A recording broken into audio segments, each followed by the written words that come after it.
Hey KU fans, welcome back to KU Sports Extra here on the Texas Tech bench. You're pretty much right where Chris Beard would have been.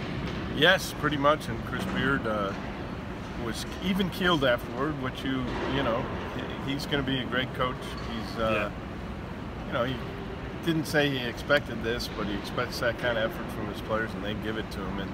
But you know, in defense of Kansas, they did play this game without Silvio De Sousa, Billy Preston, Mitch Lightfoot, and LeGerald Vick. Right. Very true. 85-73 Texas Tech. Number 18 Texas Tech. This isn't your father's Texas Tech. This is a good Texas Tech team, and they played like that tonight. But 85-73 winners over Kansas. The second loss for KU in this building this year, and really it was never in doubt. No, they led the entire way. There was a tie early, but 0-0. Yeah, it was. Was that the only tie? Yeah. And you know, Devontae Graham played really well. 40 minutes, played really hard. Just didn't have enough help at all. I thought Marcus Garrett did okay. Yeah, you know, defensively he did. Had 6 boards, but they just weren't there tonight. Well, it was really interesting because a lot of the talk afterwards was how we got to get tougher, how we've got to just want it more and go out and do it, They understand what they need to do. I'm just not sure they're capable of doing it. Yeah, because they need to get deeper. Right. That'll make a lot of those things happen if you get Billy Preston and Silvio De Sousa in time. Right. Obviously, Vic and Mitch Lightfoot played tonight, but Mitch Lightfoot has played 31 minutes combined the last 3 games and has not scored a point. Yeah, not much of a factor, very little impact, and you know, not really his fault. But I agree with you. I mean, Graham was great.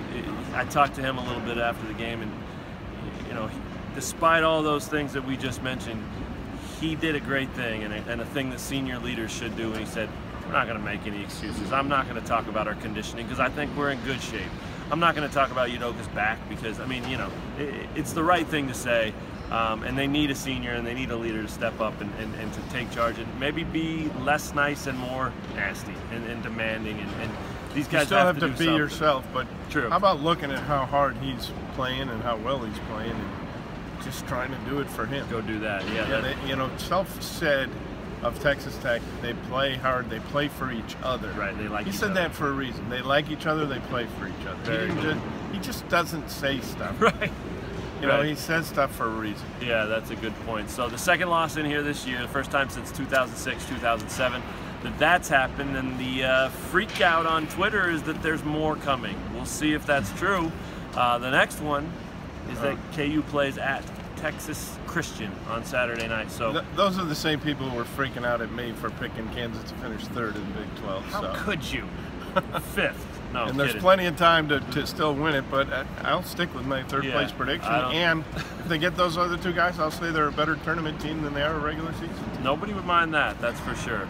For Tom Keegan, I'm Matt Tate. Thanks for checking out KU Sports Extra, and we'll see you guys from Fort Worth on Saturday night.